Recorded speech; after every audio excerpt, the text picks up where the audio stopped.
By the beginning of 1775, there were 4 soldiers of the Royal Artillery stationed at Fort Ticonderoga to help maintain cannon and artillery supplies, as well as to fire the cannons if necessary.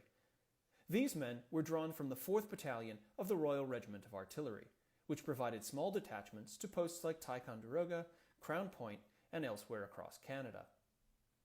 By 1748, the muskets carried by matrosses and the long, sharpened linstocks carried by gunners were replaced with lighter and shorter carbines, which fired a smaller bullet than a musket, and which were adopted by all ranks of the Royal Artillery by the 1750s.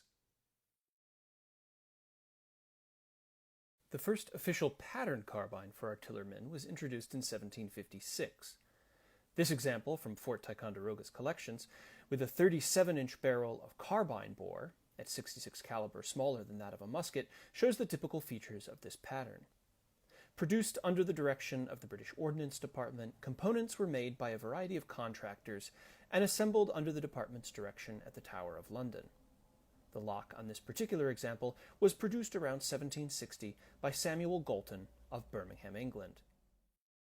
The carbine introduced in 1756 originally accepted a wooden rammer, but by the opening of the American Revolution, they were being retrofitted to take steel rammers, like this example, until an improved version was adopted in 1776 with a steel rammer as a standard feature.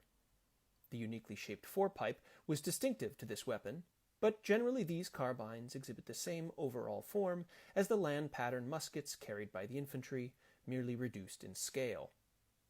Regimental markings were engraved on the top of the barrel when issued, and this example bears the mark of the 4th Battalion of the Royal Regiment of Artillery, the same that provided a detachment for Ticonderoga.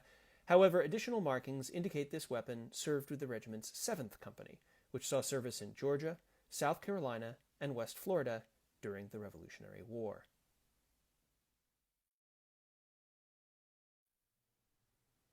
The shorter, lighter, and more manageable carbines could easily be slung on the backs of artillerymen when not in use, or when taking their positions on a gun crew and operating cannon, keeping them out of the soldier's way.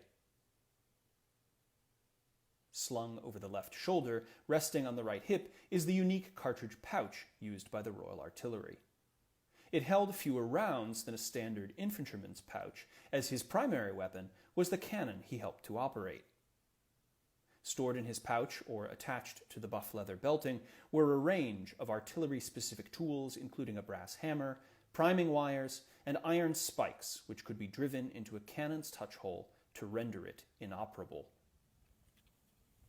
But the carbine could easily be unslung, and provided these Royal Artillerymen a means to defend their cannon in close quarters, whether buying time for a gun to be brought to a new position, or to spike a gun before withdrawing. Such lighter and less cumbersome firelocks allowed artillerymen to more easily work their guns, while still giving them the small arms needed to defend the critical pieces of artillery they were responsible for at posts like Ticonderoga.